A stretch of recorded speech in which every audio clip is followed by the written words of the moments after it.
Alright, here we are, traders.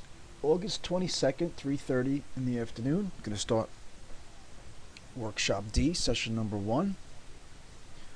The intro session to our workshop. And welcome to the Order Flow Edge workshop training. It's going to be a 2-week workshop where every day, Monday through Thursday, we'll have anywhere from 75-minute to 90-minute, sometimes a little bit longer depending, session, starting at about 3:30 every day. And then we'll continue on every day trading together in the trading room, the Sunday Night Edge. And then even after the workshop ends, it's still a continuous process. Even though the workshop will come to an end, we'll do the last session. What'll happen at that point, we start the whole workshop over again. You're more than welcome to re-attend every session or just particular sessions. Come and go as you please. And we have the constant application on a real-time basis in the trade room of the principles that we teach and learn throughout the whole workshop. Now, one thing about trading, and we're going to talk a little bit about realistic expectations with trading itself and learning how to trade. But before we do that, I just want to go through a little bit of a overview of the workshop as far as what material we're going to be covering, and then kind of let you know how each session is going to go. And today and tomorrow, today is an intro to the overall workshop itself, and then we're going to start dabbling in the zones a little bit. And then tomorrow we're going to be fully into the zones. That's all we're going to talk about. We're going to do a little review first thing, and then we'll get into the zones.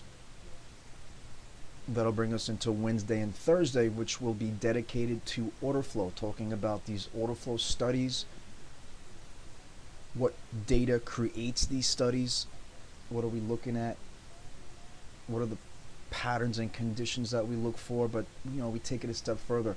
What do those patterns and conditions represent? So we have to recognize it visually, of course,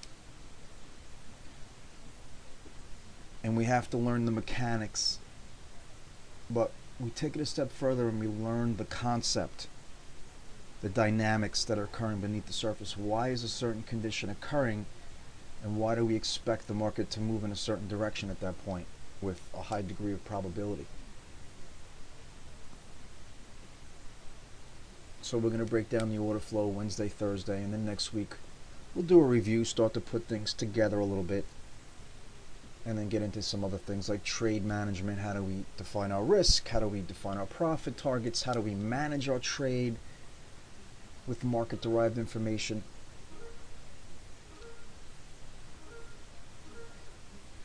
Everything we do in the market is based on market information, what the order flow is telling us.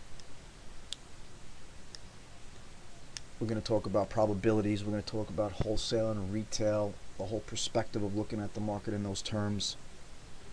We're going to talk about the MYSE tick and the breadth and how we use those tools to our advantage. A couple extra tools that we have in our arsenal.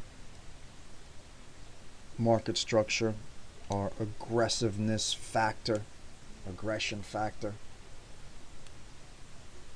So what we look to do, and this is the way that I've found the most success teaching. First and foremost, anybody that's gone through the program will tell you that you have to have patience. It's not by any means an overnight thing.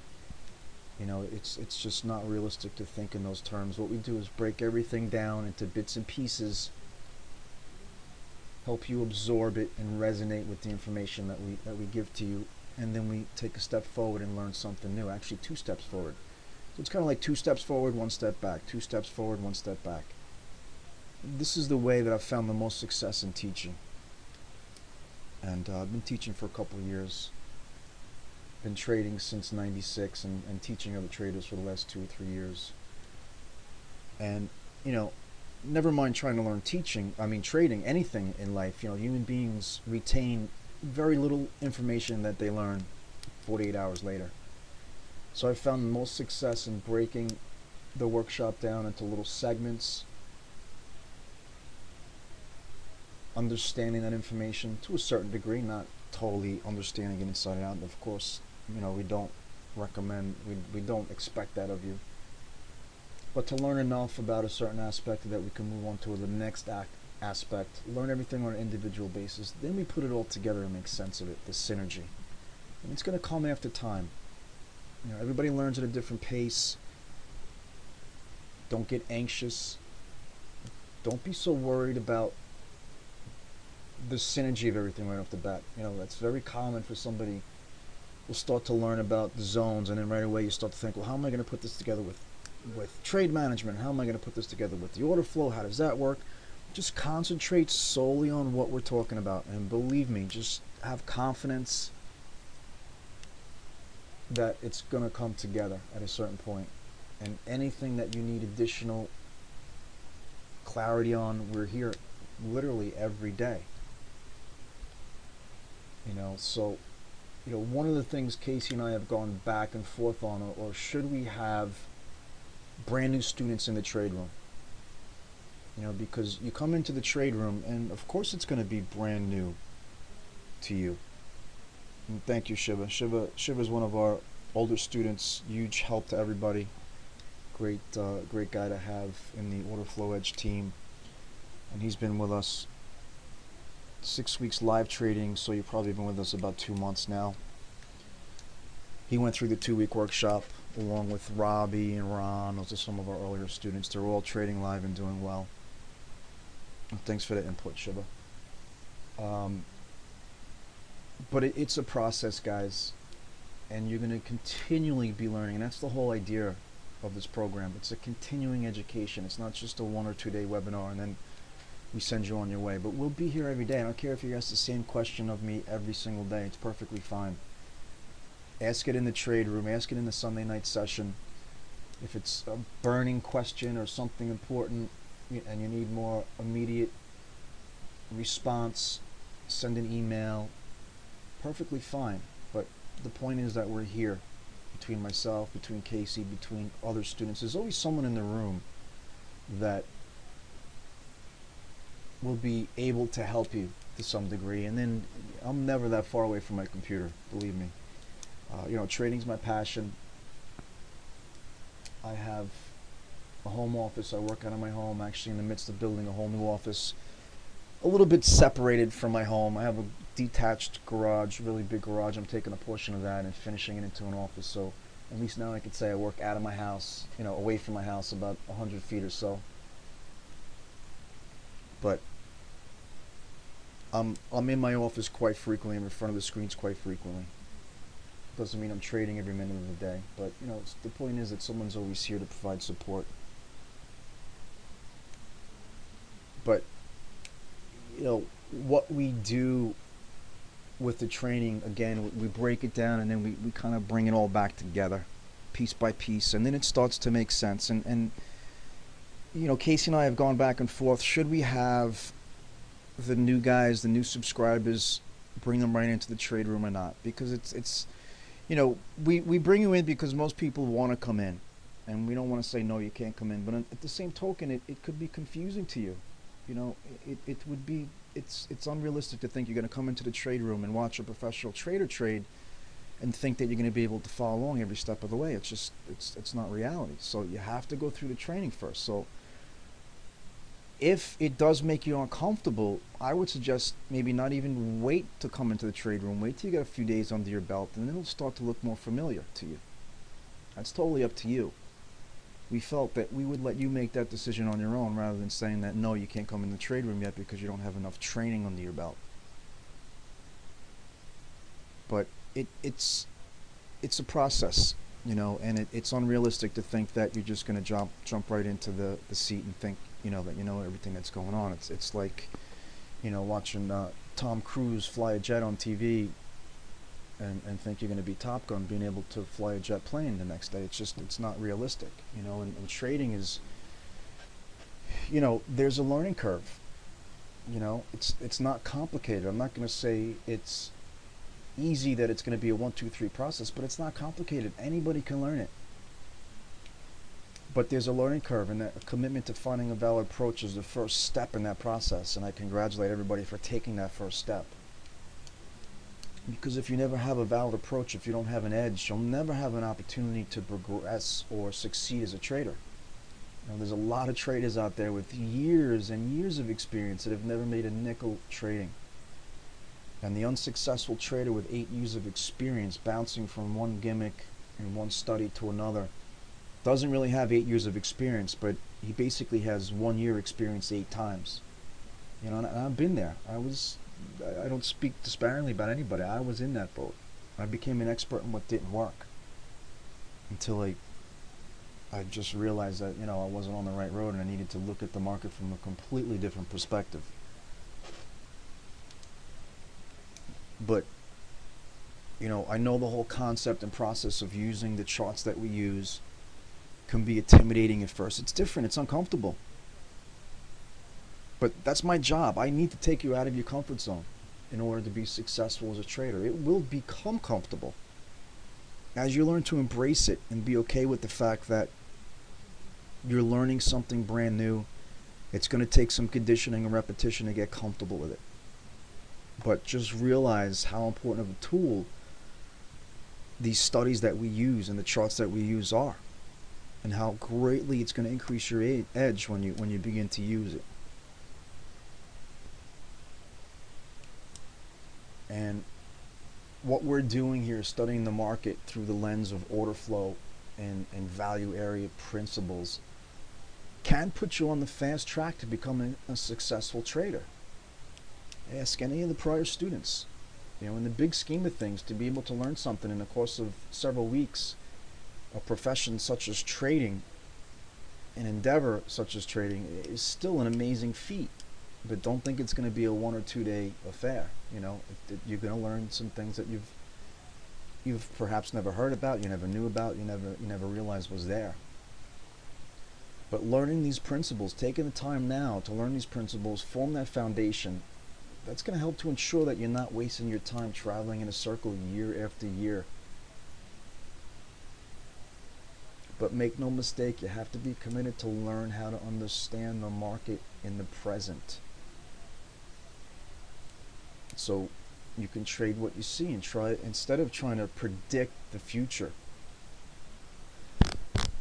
Excuse me, guys. And when you combine the effect of a consistent trading edge, which we have, along with the confidence that you're going to have, the confidence that a secure knowledge of order flow and imbalance area principles bring, the cumulative effect is a recipe for success, guys. Believe me. And let's not get ahead of ourselves. It's not about how much you can make in a week, a month, or a year. It's about gaining an understanding of how you can achieve an edge in your trading if you fully understand how the market works. And that's what we're doing here. We're not teaching some red light, green light system. Everything that you're going to see here, it's always been there. There's no secret indicators. There's no secret information that only we have access to. It's information that's there for everybody if they look for it. But it's something that's not apparent unless you know what to look for. And since most traders don't stop to think about how the market actually functions in terms of supply and demand, they never wind up looking for it, even though it was there the whole time. And one of my core beliefs, you're going to hear this over and over again, guys, the number one thing that's helped me make it in trading on a successful basis is to make it a belief that I absolutely positively never know what's going to happen with a trade, since each result is a random event. And this way I have no attachment to a position, and the result of each trade has no bearing on my ego or emotions. As you watch me trade and listen to me trade, you'll see that you could sit down at any time in the day and you won't have any idea, besides looking at my dome, how I'm doing on the day or how my last trade went. I could be down on the day, I could be up on the day. My last trade could be a loser, could be a winner. As far as my next trade, that last trade or how I'm doing on the day has no bearing on how I'm going to trade going forward. Every trade has no bearing on the next and has no bearing on me or how I'm going to act.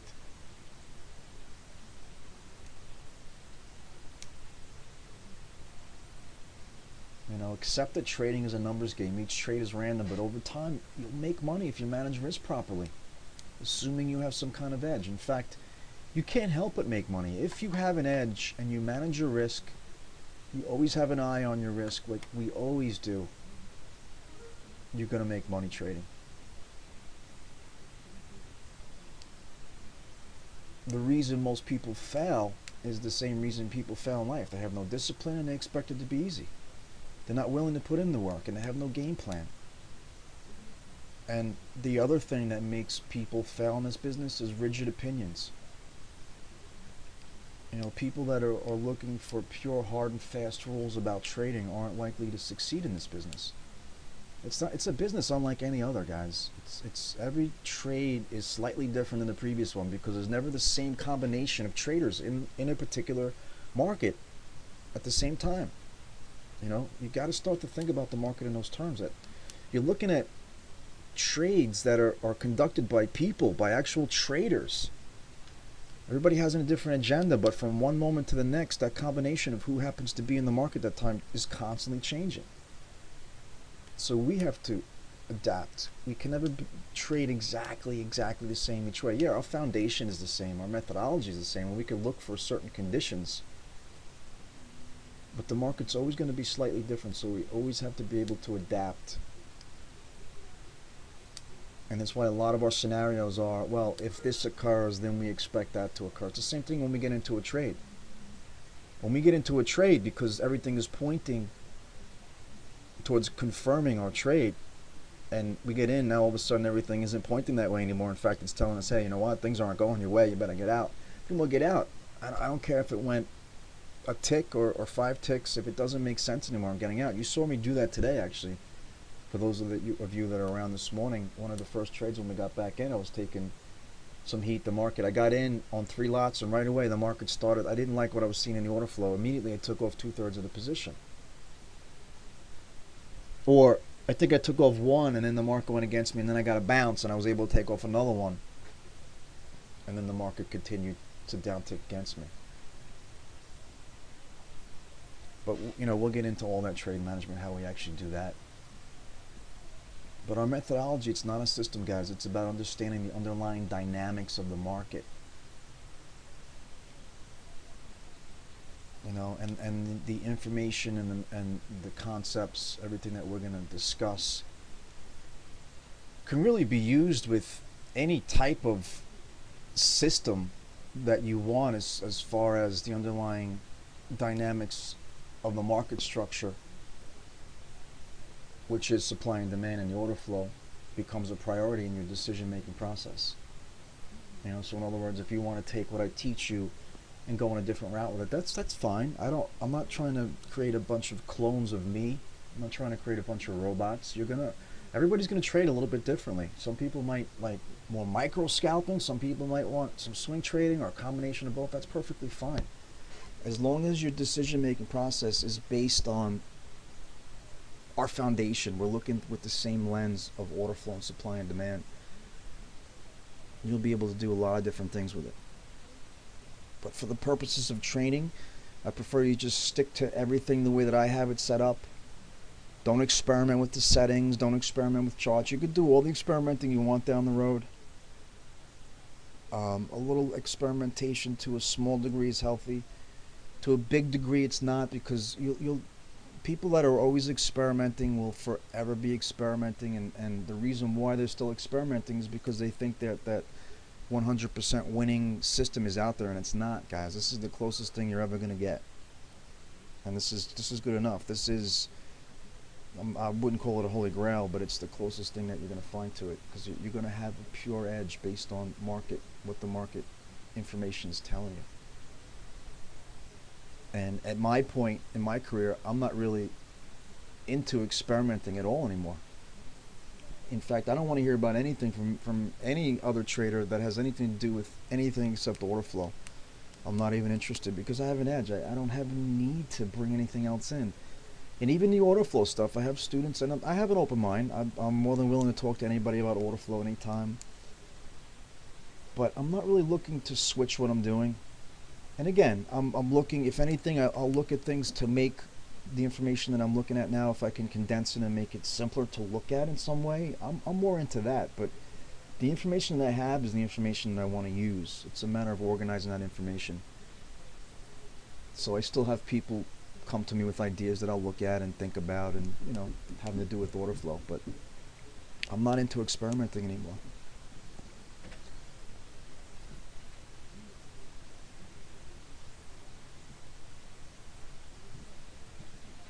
But just a little bit more about this being realistic, because it's so important, guys. And some of our training is mechanical, some of it is concept, and both of it is important. You know, a lot of times traders are thinking, well, show me how to enter, show me how to enter. What do I do? What do I do? It's not all about that. We'll get to that and we'll review that till you're blue in the face, and you'll see me do that every day in the trade room. But there's important things that we need to cover and go over. But it's just so important. Stay realistic about trading, guys. I would say of all the people who ask me about trading for a living, probably maybe 95% of them, 90% of them are completely disillusioned about it, about the reality of trading. They think it's easy money, anybody can do it. Take a weekend webinar, and come Monday, I'm going to come into the market and take money away from professional traders that have been trading for years and have millions of dollars backing them up. And probably their father was a trader and their grandfather was a trader. That's not reality, guys. It's like taking a weekend webinar on performing surgery and thinking Monday you're going to go in and operate on somebody. It just doesn't happen. The thing that makes trading so easy, that anybody can trade, anybody can go in and put money in an account and be in the market trading against professionals, but that doesn't mean you're going to be successful. And think about this, guys. Whatever career path or profession you've taken on in real life to pay the bills, odds are you spent a lot of time learning it, either through a costly education or lengthy on-the-job experience, or maybe a combination of the both. Right? So please don't think that when it comes to trading, for some reason, you could just take a weekend webinar and you're going to be on par with professionals. And that's what we get a lot of times. And I don't think anybody here is like that, because otherwise you wouldn't be here. But when people talk about that, like trading, it's almost borderline offensive sometimes. Jesse Livermore, I don't know if, I'm sure most of you have heard of Jesse Livermore, famous trader from the 20s. He used to say when people asked him how to make some quick money in the market, it was like asking a doctor or a lawyer how to make some quick money in surgery or the law. And for anybody who's ever traded, this makes sense. The same commitment and study it takes to do anything worthwhile in life, that's what it takes to be a consistently profitable trader. And believe me, when you put in the time, you put in the commitment, the learning, I don't think there's any better profession out there as far as earning potential, as far as the freedom, as far as the scalability, how far you can go with size and not really change ultimately anything you're doing. Very few businesses like that you could do the same thing you're doing with 4 lots, you could do the same thing with 20 lots or 50 lots, and even more than that before you have any effect on the liquidity.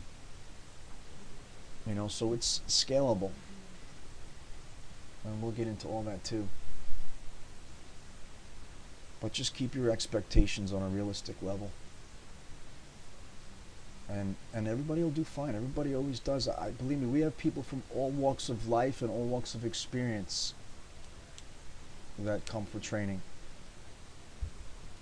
And a long time ago, I stopped telling myself, trying to guess, oh, you know what, I'll help this guy all I can, but I don't think he's going to be successful. Or I know this guy's going to be successful. Everybody's different. You never know. And again, it has nothing to do with your background. It has nothing to do with your experience. It's just a commitment and your ability to remain patient and realistic, and you'll do fine. Now, what we do every day during our session, first thing we do is just update our zones. So we're going to go over the zones a little bit every day. It's probably, out of everything, it could be the most different thing for people, the most uncomfortable thing, looking at the market in terms of these charts.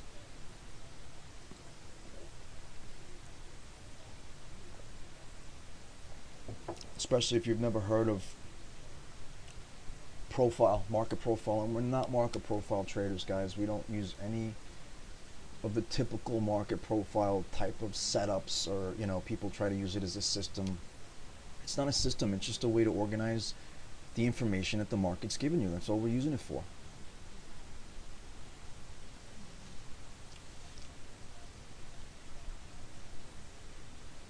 It's going to become a lot more comfortable as we go on, but every day at the beginning of our session,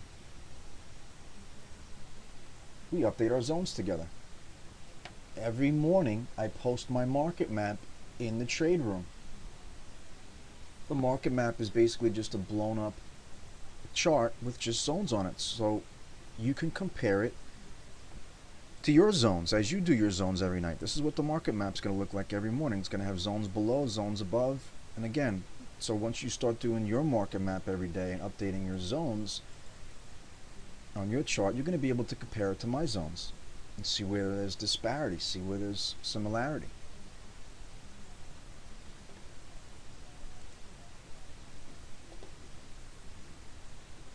After we do that, we do a review of what we learned the previous day in the session.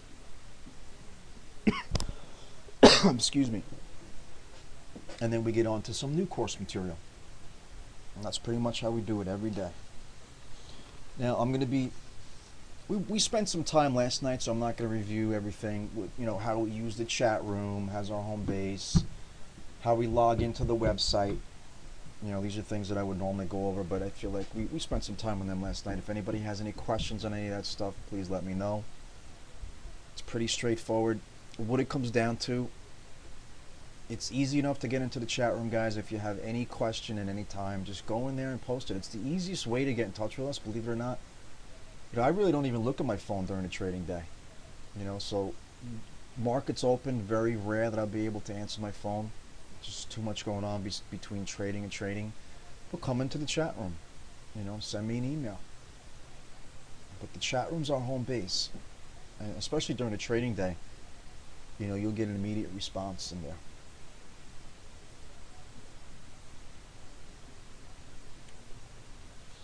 Now, so we have a good idea of what we're going to be covering today and tomorrow's zones. Wednesday, Thursday, order flow. And then next week we'll review it all and then start to get into some other stuff. The market map we post into the room every day at about 9 a.m. Someone had a question today, so I'm going to go over this real quick. How do we get to the chart, the text archive?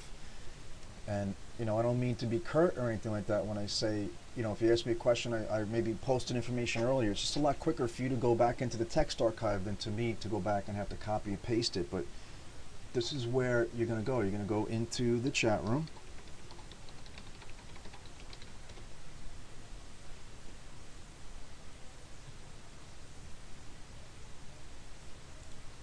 I'm just logging in here, guys. Just give me 1 second.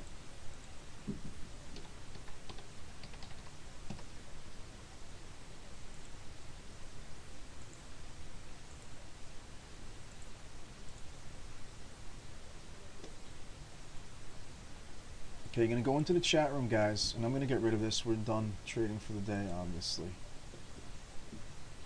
Right here, guys, archive. This is for the archive for the text. Right now, we can only go back to as far as 153. So if I say, okay, earlier today I posted some information, go back into the archive. This is from August 15th, so you have to scroll down to today. And in fact, here right at 9:01 a.m. you'll see me say market map, and that's just an alert that I'm posting the market map in the multimedia archive, and I'll show you that in a second. But also, if I say, hey, you know what, I talked about that earlier today, scroll back in the text archive. Like, for example, we were talking about brokers earlier. You see right here at 12:28, I listed the brokers right here. We had a little conversation about it. But that text archive, excellent. If you missed a day or whatever, you want to look back and see if you missed anything, any announcements, whatever, just take a few minutes, go back here, look through the archive. Multimedia archive, you could only see back last couple posts. Right here, multimedia archive. In fact, if you go back every day, right around 9 a.m., market map, and the link below it is the market map. Next day, market map, link below is the market map. So every morning it's in there. This morning, 9:01 a.m. market map, right underneath is the link for the market map. Now, I don't expect you to be creating your own market map every day yet, but pretty soon you'll be able to start creating it.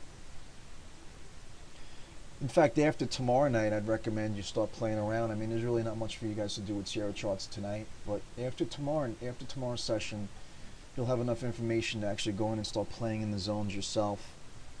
And not meaning you're going to be proficient, but just to start playing around, experimenting. That's how you learn, hands-on. Gotta close out a couple things here. Let me close this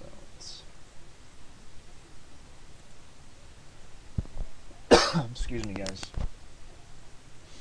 I frequently have allergies. For some of you new guys, I think the old guys are used to me coughing in their ears, but I apologize in advance. But I get a lot of allergies and itchy throat and stuffiness and stuff. So we're gonna get rid of the tick right now. We don't need this anymore.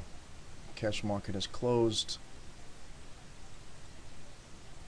Look at this run at the close here, and this was end of day right into the cash close. The longs didn't want to hold their positions. They wanted out of the market. You know, level was taken out. A few more people trapped to the short side, but then there's no more supply coming in. So the market pops up a little bit here.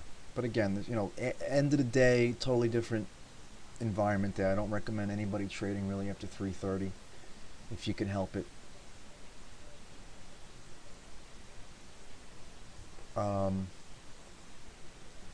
Alright guys, any other questions on anything specific we've talked about so far? Just covered some concept here. Let's start talking about the zones a little bit. And the zones, so important for us. You know, part of our two main organizing principles, our core principles in the market. Number one is identifying these zones. Number two, reading the order flow when the market gets into or near these zones. So very important, you know, and then those are going to be the building blocks for your foundation to your new edge. And then of course there's other details and nuances that we fill in along the way, but you don't need to know all those details right now. And that's, you know, that's where people get caught up trying to think that they need to know all the details at once, and you know, it's just not possible to learn that way.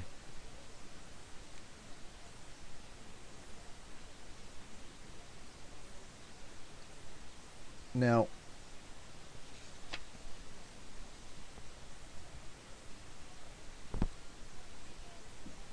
what we're going to do tonight, actually, we didn't even need it for today, so I didn't want to send it out. And you know, I don't like providing too much information at once because, again, it confuses people and it doesn't help you.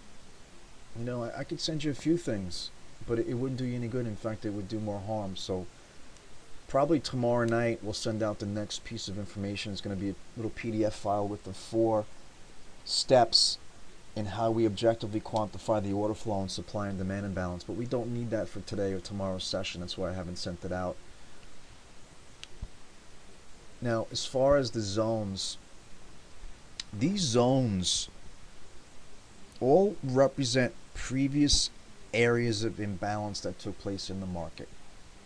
All right, you know what? One thing we're going to do here, guys, let's take a step back. Let's just update these zones because it's annoying to me to look at my charts and see zones that have been breached still on this. Let's make this all neat, nice and neat, and this is what we'll do at every start of every session. This zone was breached, so we're going to get rid of it. It's a thing of the past. We never have to be concerned with it ever again. This zone was breached, and you know, just because they're breached doesn't mean the market didn't react there. Quite the opposite. In fact, look at this little zone here. Stopped the market at 3 o'clock right there with divergence in the order flow. We're taking it out of context, but you know, more often than not, you're going to find a reaction point at these zones. And that's what we're looking for. But to go along with the market hitting the zones, we want confirmation. So we're not just looking to blindly take it when it comes into here. But each either one of our core methodologies, our core principles, could be traded as a methodology on its own. There are people that trade just off of zones. There are people that trade just off the order flow. But I prefer there to be confirmation. I prefer to have the odds stacked in my favor, and I hope you could appreciate that's what we're doing here, guys.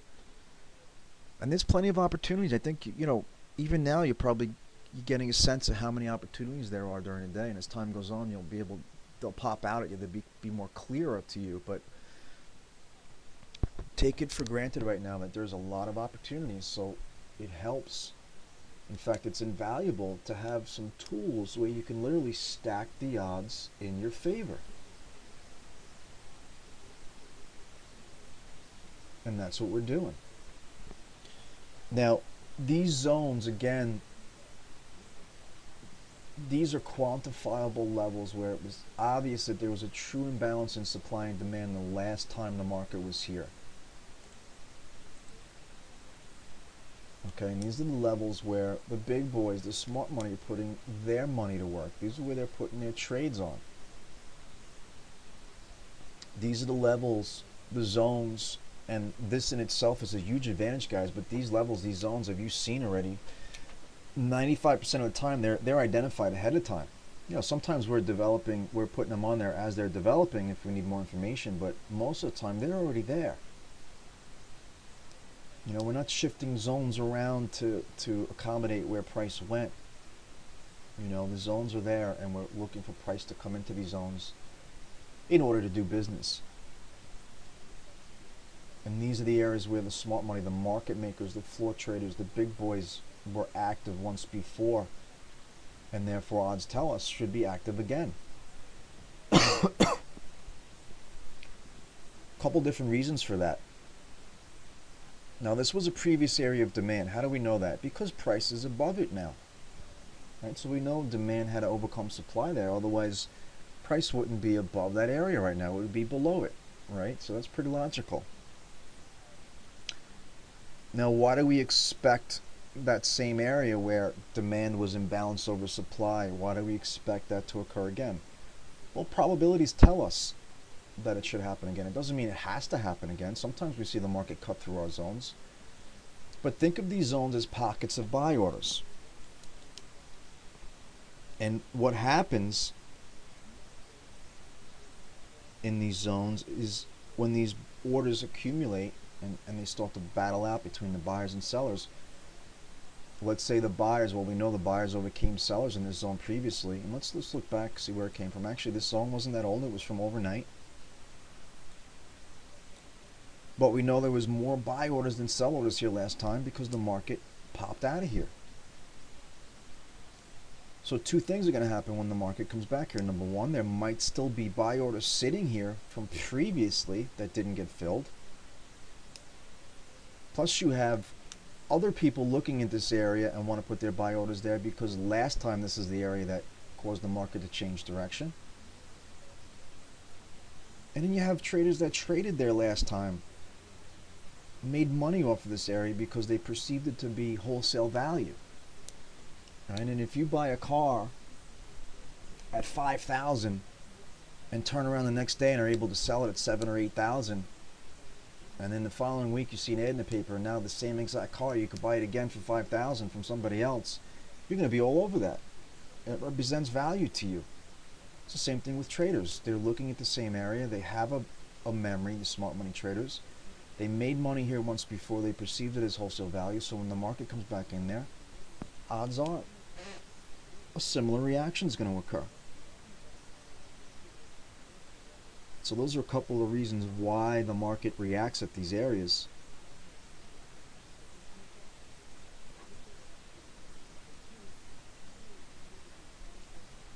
So these are one of the main things that we get from market profile. One of the main pieces of information. Number one is these areas of value, and we refer to these areas as wholesale value below the market. And this is demand, wholesale pricing, right? You buy wholesale, sell retail. Retail areas above the market. This is supply. This is retail value. In other words, smart money perceives this to be of value for selling. right? Whether they're selling something they bought down here or they're selling up here to get short, they perceive this to be a good area to do that. They're getting good value. We also know this was supply here. Why? Because the market proceeded to drop from here, right? Logical supply area. Supply, red, above the market, resistance. This is all the same terms. They all mean the same thing to me. Demand, blue, wholesale value, support. This is all underneath the market, below the market. Okay, so that's one very important piece of information we get from the zones, and there's three pieces. Number two, areas of what we call unfinished business. These are areas in the market where it was obvious that there was a very obvious imbalance in the market. I mean, there's imbalance occurring in every spot in the market, within every zone, even if it's nice and symmetrically formed here. There's still imbalance in here, otherwise the market never would have left there. Right? If it was continued to be balanced, it would just continue to go to the sideways, right? Horizontally to the right. Sort of like what happened right here. Like, this was a balanced market. The market was going up and down, but it stayed within this area because there was just as many sell orders as there was buy orders, even into here. Right? Still kind of balanced in here, and then the market fell out of here a little bit. So these areas of unfinished business, we really don't have a lot of them here today. Let's take a peek back and see if we could see, like, this would be an area of imbalance. The market. Now let's point this out too, guys. Let's define this zone a little bit. The different pieces. This is the open, and this is the close of every zone. Now the software automatically puts a line here because they deem it to be the initial balance. Another market profile term that we don't use. We don't use any elements of market profile like that. Clearest way to do it is if this zone closed here, you bring it over to the right, you know that this zone opened up right here. Right? So we know this zone opened when as high as here, swiftly rejected. This is imbalance. This is unfinished business. The market went up, boom, was slapped down really hard. There was a big imbalance there of supply over demand, right? The market tried to probe up. Ton of sellers came in, not enough buyers to overcome the sellers or even to match the sellers. All the bids started getting hit. The rest of the bids dropped off and price dropped right back down into value. So it got rejected up here. Right? So this area, I guess, was already filled in. But we would identify this as an area of unfinished business. In fact, we had a couple of these areas early this morning, if you remember, that wound up getting filled in. But they actually wound up providing some good trade rotations and reactions off of there. Market came in here and filled it out. It's hard to see exactly where it rotated in here, but you see how it came up here and it kind of just wanted to fill in this unfinished business. That's an area of unfinished business.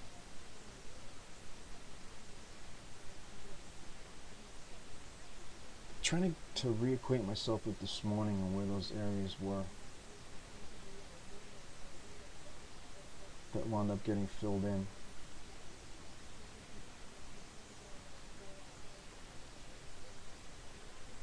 This would be a big area of unfinished business. We would designate that and identify that with lines, those dashed lines. So we know when the market gets back into there, there was a lot of imbalance in there, and we expect the market to react in that area. Right here's a good example. And we like to space these lines out about 2 points apart. Right, so let's color this in right here. And this is what we're trying to do, guys, with these charts, these market profile charts. We're trying to identify the important areas in the market, and this is one of the important areas.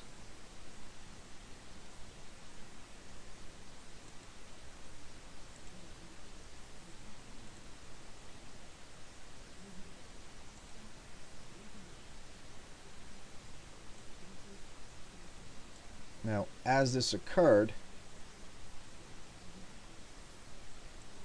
we'd have lines peppered down here. Main reason being, in case the market continues down and doesn't come back up into this area till a week from now, now we know when this shows up on our screen that, hey, you know what, we have some unfinished business in there. But you see how the market comes right back up into it? It's hard to see in here, but rotates a little bit, sells off, winds up coming a little bit deeper, so now this would be taken off, but it gave a nice trade rotation out of there. Now that's filled in, so we take it off. Now what does it do? It comes up to the second line, rotates in here a little bit because we know this one opened up here, rotated all the way down, came back up. This one opened up over here, so you could get a sense for the rotations that are occurring in this area. Right? So now we could take that one out. Market probes up a little bit further into this line. This one opens up, comes down to here, closes here. So again, now you get another 6-point rotation off of this area, right? So you get a sense of how valuable these areas can be to us. Right? The market, these are areas where we expect the market to give some good rotations. Now the market never came up there, so that line stays intact. It was never filled in, still unfinished business. The open of each zone, Niall, is the easiest way to do it. Wherever this zone closed, it's going to be where this one opened up. This one closed right here, take it right over. This one opened up right here. This one closed here, take it over. This one opened up right here.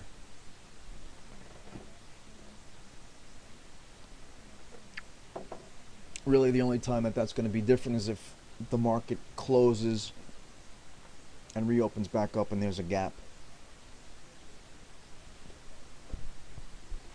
But in the course of the day, or in the course of, as long as the market's open overnight, wherever this zone closes, the next one's going to open up right there.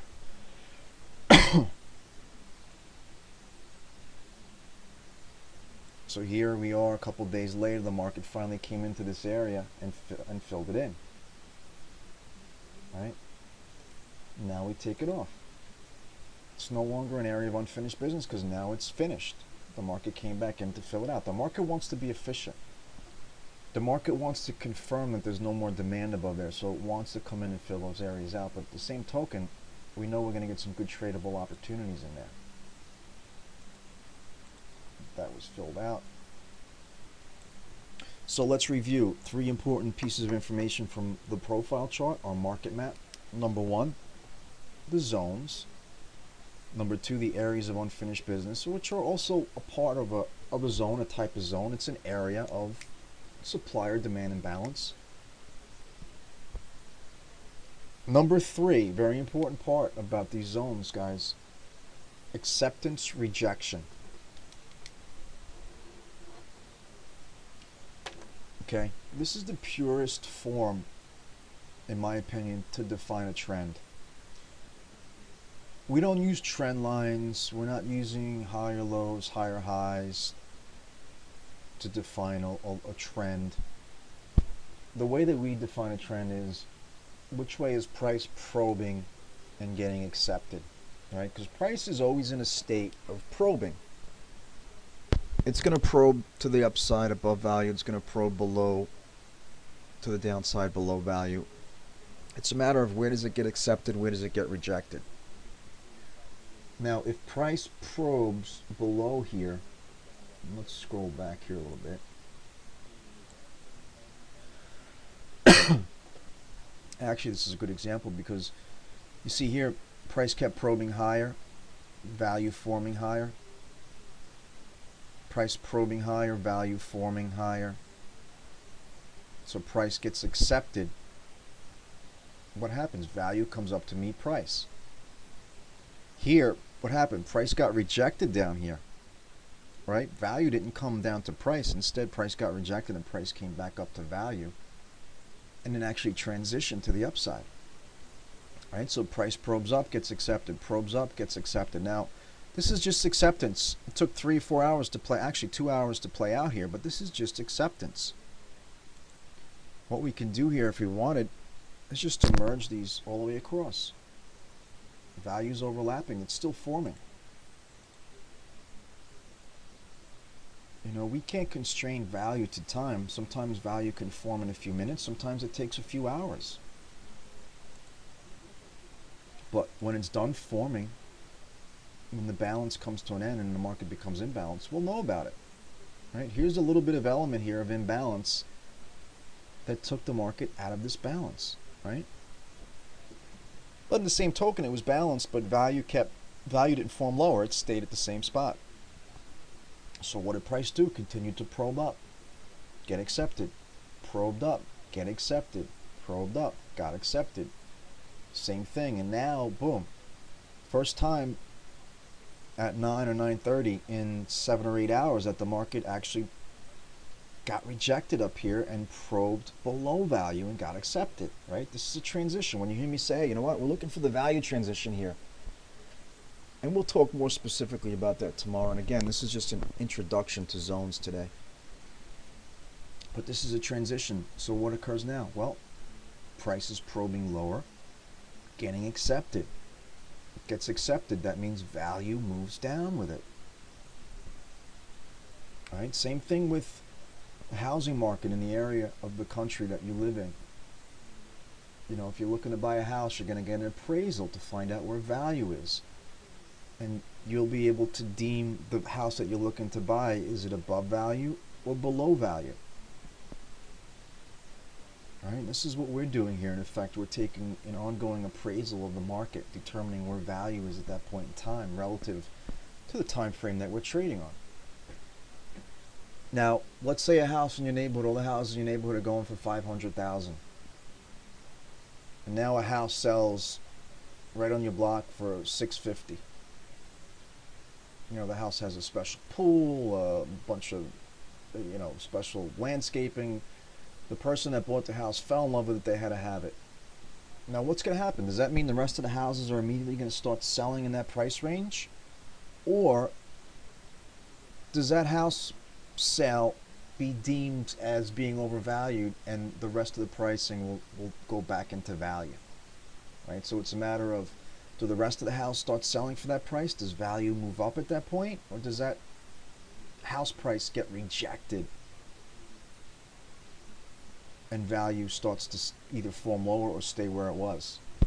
Right? To provide a little bit of a comparison there. But it's the same way, guys. It's the market we trade, it's a market like any other market, so we have to know where value is relative to the time frame we're trading on. Yes, all of these trainings are recorded. All of those recordings that you got are actually recordings from the last workshop, and every session we record and you have access to it. Yep. Okay, so does this make sense, guys? How this is the purest way that you could define a trend? Is price probing, getting accepted, and value forming in that direction? You're welcome, John. That's a very important piece of information we get from the profile. So let's recap. 3 important pieces that we get of information, of clues from our market map. Number 1, these zones, retail zones above, wholesale zones below. Thank you, Ralph. It's very pure. I like using the term of what we do here, simple elegance. It's simple, but it makes a lot of sense. You know, we're just trying to get rid of the fluff and break it down. So number 1 is the retail value zones, wholesale value zones. Number 2, areas of unfinished business. And we could actually put a little spot right here. You can see some obvious imbalance here, right? The market shot out of here pretty swiftly. Oh. Actually, the market came back down into this area anyway. So this was taken out, so it doesn't matter. But as far as we're looking at right here, right now, there's really not a lot in the way of unfinished business here today. So it's the zones, it's areas of unfinished business, imbalance. And number 3, it's looking at price acceptance and rejection.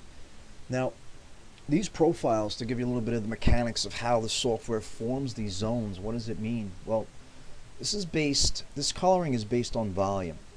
You know, market profile can be based on time or based on volume.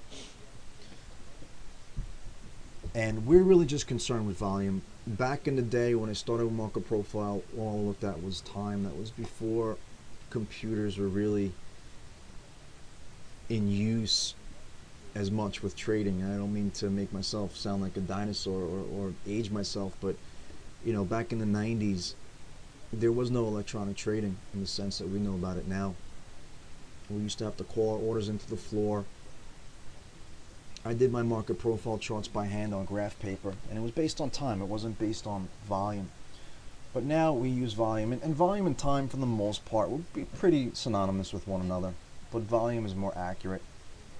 These profiles, actually the way Sierra charts do it, it's a combination. Sometimes you'll see the high volume spot, which is purple, might not, like right here for example, might not match up with the spot where most time was spent, which was this line, but we're not concerned with that.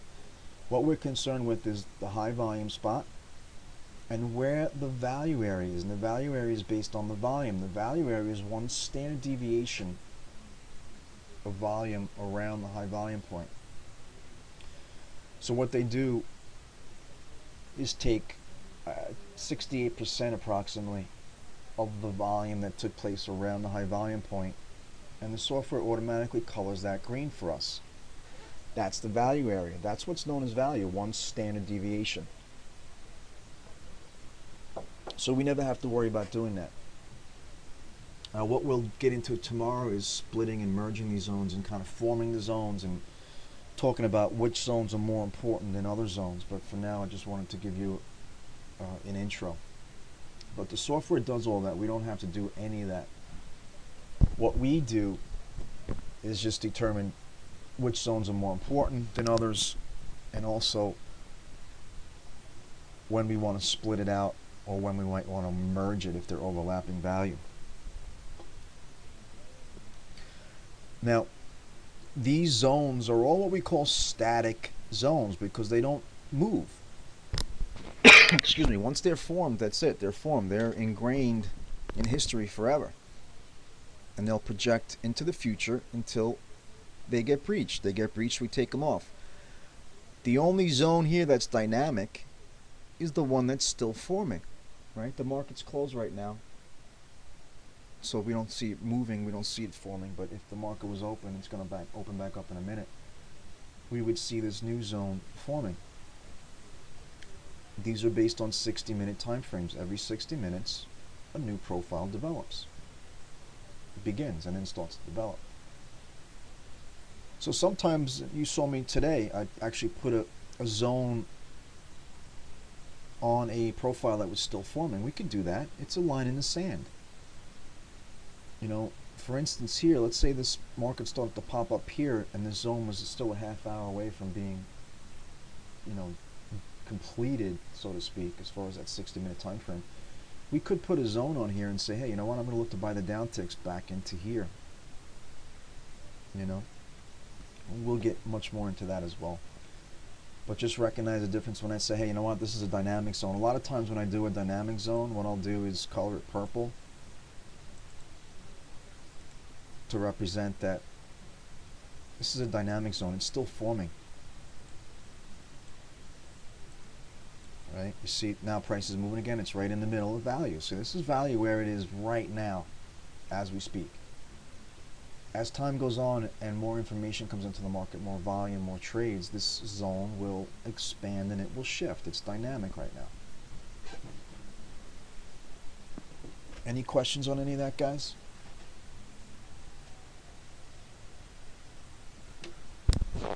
Very important.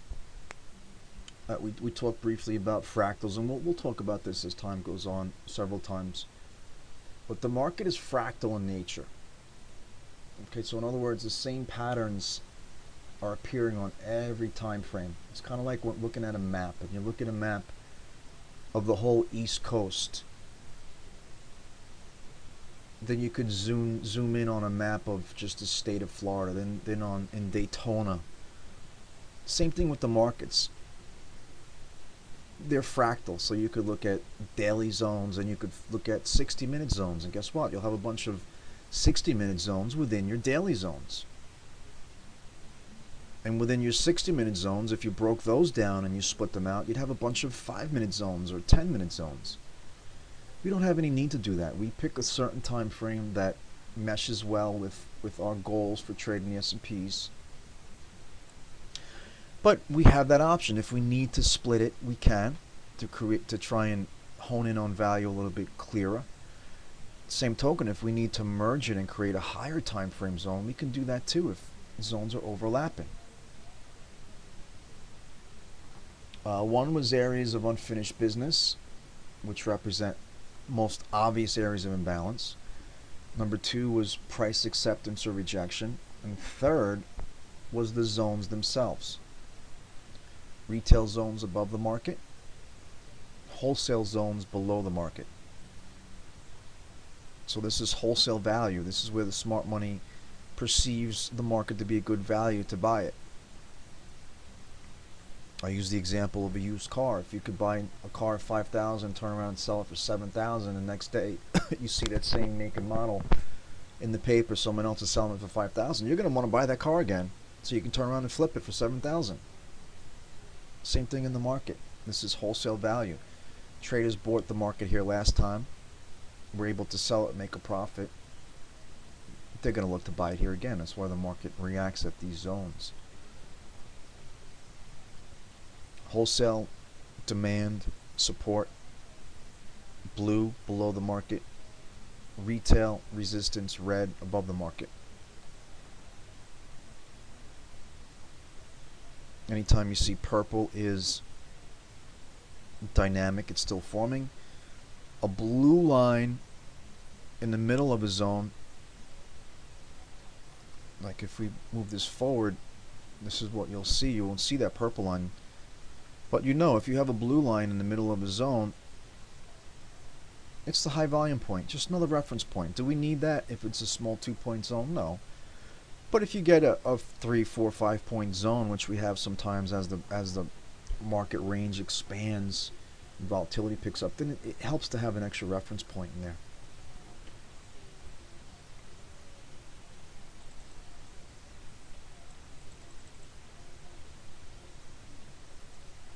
Now, as far as the mechanics of actually drawing a zone, that was another feature of Sierra charts here, guys,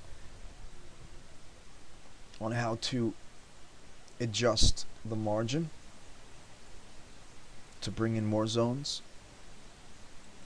You right click in the margin, interactive scale. That enables you to shrink it and expand it. If you right click and go to interactive scale move, you can move the whole margin.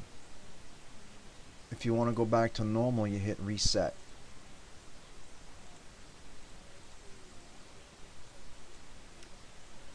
The tool to use this zone is called the extending rectangle highlight tool. Right here in the tools menu, all the way down at the bottom. And as we showed last night, you could actually move a button up to your buttons up here, your shortcuts. You hit the button wherever you want to draw it. You just click it, drag it, let off your mouse, and now it's programmed to automatically be put onto this chart. When you erase it from here, in fact, you can't even erase these zones from here because they don't come from this chart. Right? It comes back. You can only erase and change these zones on here.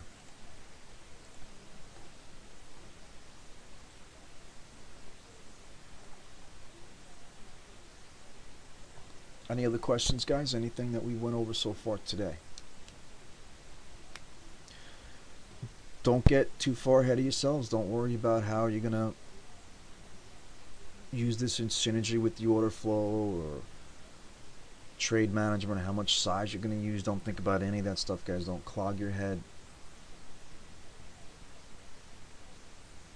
Just stay focused on what we're talking about. Just absorb the information as we go over it that night. Watch the video if you want, and just come back in the next day. If you have any questions, write them down. Again, there's never any silly questions. I'm always open to answering any question you have. Think about things, guys. Think about what we talked about. Make sure that it all makes sense.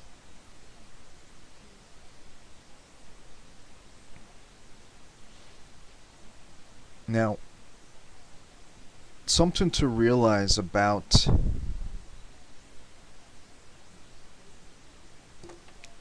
this chart that we're looking at.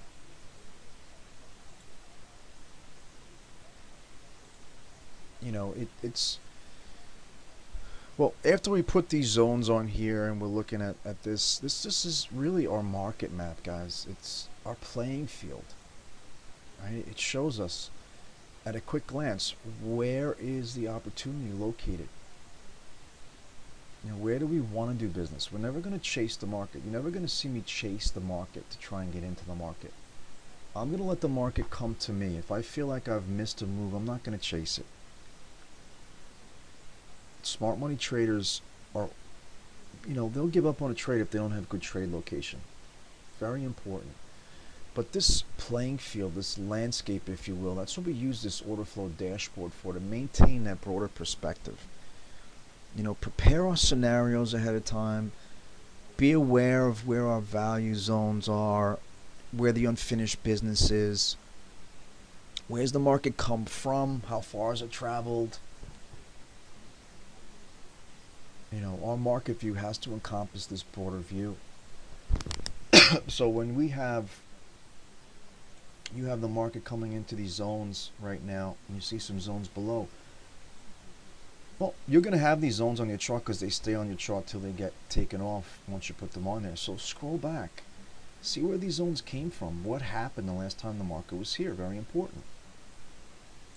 And you'll see that these, this will make more sense to you tomorrow, but you'll see that this occurred on a swing point.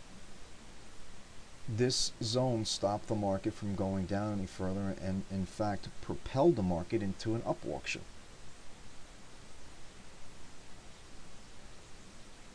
A little more important than a zone that is smack dab in the middle of the range. Just scroll back and see where the next couple of zones are, so you're kind of reacquainting yourself with them. And when was the last time the market was here? Was it last week? Was it a month ago? So we have to go back pretty far to find. See this zone? Back from August 9th.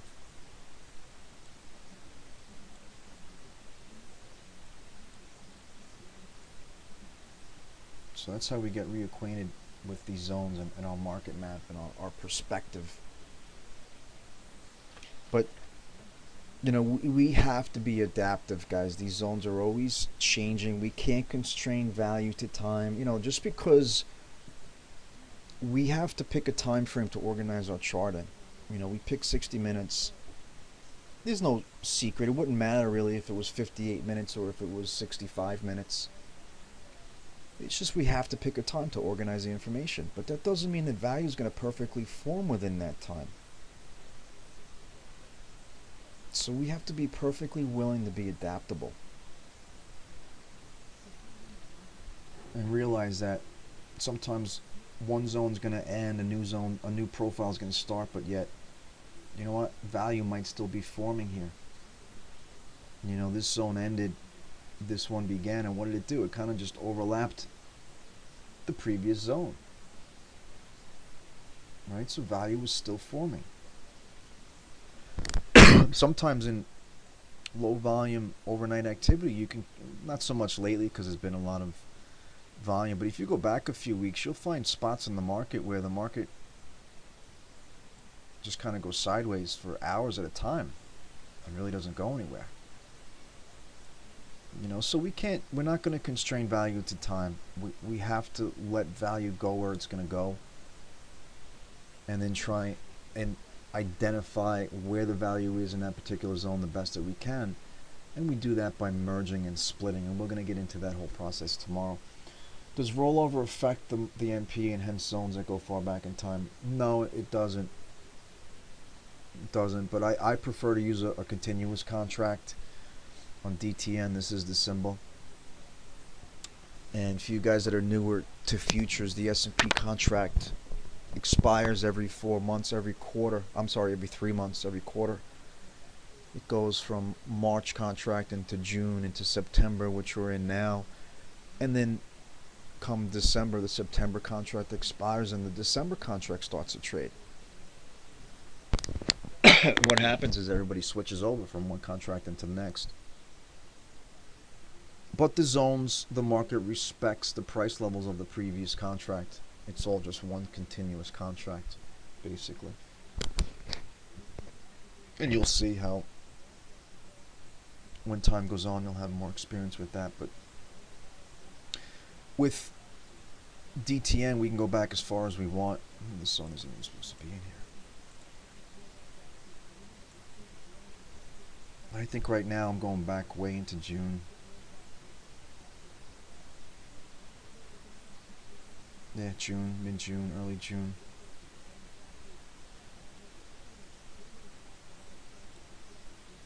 And tomorrow we're gonna break down this from step one, with a blank slate. We're gonna show you how we, depending on where the market is, you could look back and find out where the zones are relative to that area, and also how you can, as the zones form, determine which zones are important and which might be a little bit less important.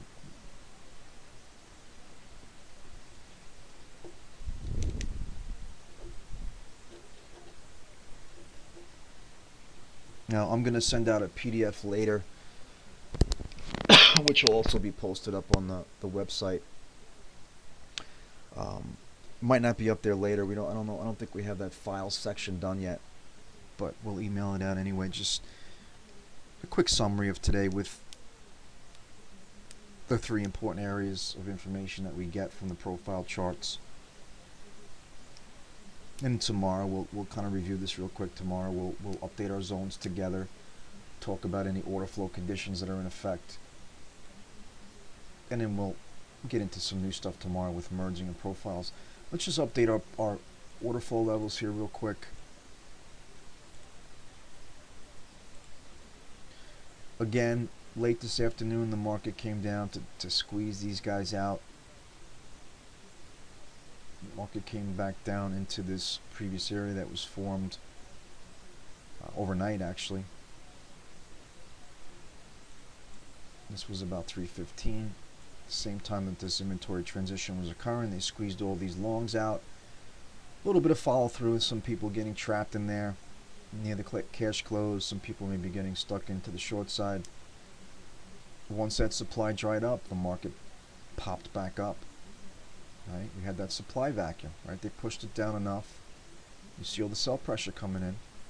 They pushed it down enough to run those stops of the longs from earlier. Once those guys are stopped out of the market, you get that supply vacuum come in. So let's put a new level right here, and this is the only long inventory we have right now. Really big rejection in that area. In other words, a really nice buy response there. So this should be a very interesting area to watch, if not overnight, then tomorrow if they come back down to testing here.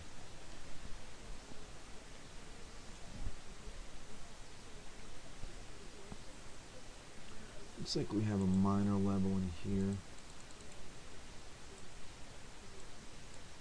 And again, these are minor levels. The harder they are to see, then the more minor they are.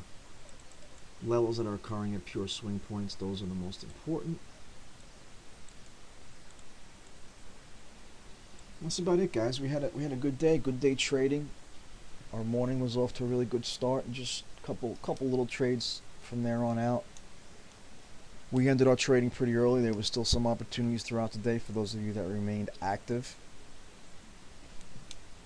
And I expect the same tomorrow, and we're really getting into a nice volatile time of the year.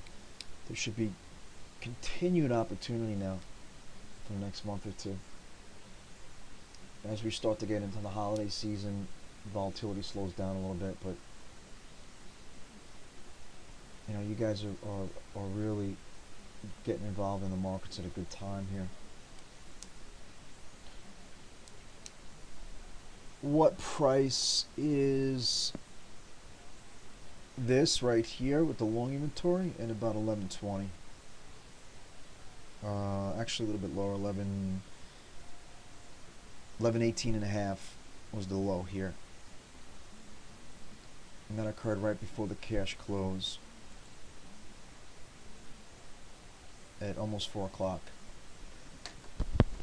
And again, that's why, this is, we don't really see these big tails too often, but think about the dynamics. When did that occur? What's the background? What's the context? Well, it happened at the cash close.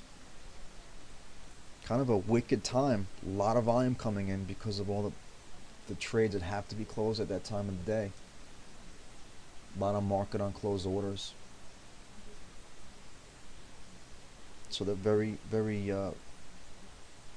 intense, very vicious, if you will, type of price movement and order flow action at that point. But gives us a good reference point going forward. So we have some, bigger time frame context here, guys. This market still is well ingrained with short inventory, which doesn't mean that it can't go any lower from here, but it makes it difficult. The more short inventory there is in the market, the less long inventory means less potential supply. It doesn't mean heavy liquidation can't start to come in from equities, but from a future standpoint, it makes it a little bit harder for the market to get out of this range. You're going to need something to happen. Going to need some news. Going to need something to change the market context to get it into new lows now. Continue new lows. Now you'll see the market can pop down and make a new low just based on new inventory that was just put on, even if there is no old inventory. And that will usually have some follow-through, a little bit of follow-through, as new shorts get stuck. And now a new level of long inventory is formed down here. But as far as a continued straight down move, that's going to take some panic selling on the part of equities. Otherwise, it's going to be hard for the futures to go lower at this point. A lot of potential demand in the market here. All right, guys, good session, good day, good trading day. We will meet up again in the morning, 9 a.m. trade room, 9:15 start. And then we'll take our day as it comes tomorrow. Any questions, hit me up in the chat room. I'll be back in the chat room later on tonight. Hit me up by email. Anybody has any issues getting started on Sierra charts, I'm going to be stepping away from the charts and the screens here for a couple hours. I'll be back later on this evening. Let me know if there's anything I could help you with. And we'll take it from there, guys. Thank you, Ralph. Have a great night, everybody. We'll talk to you soon.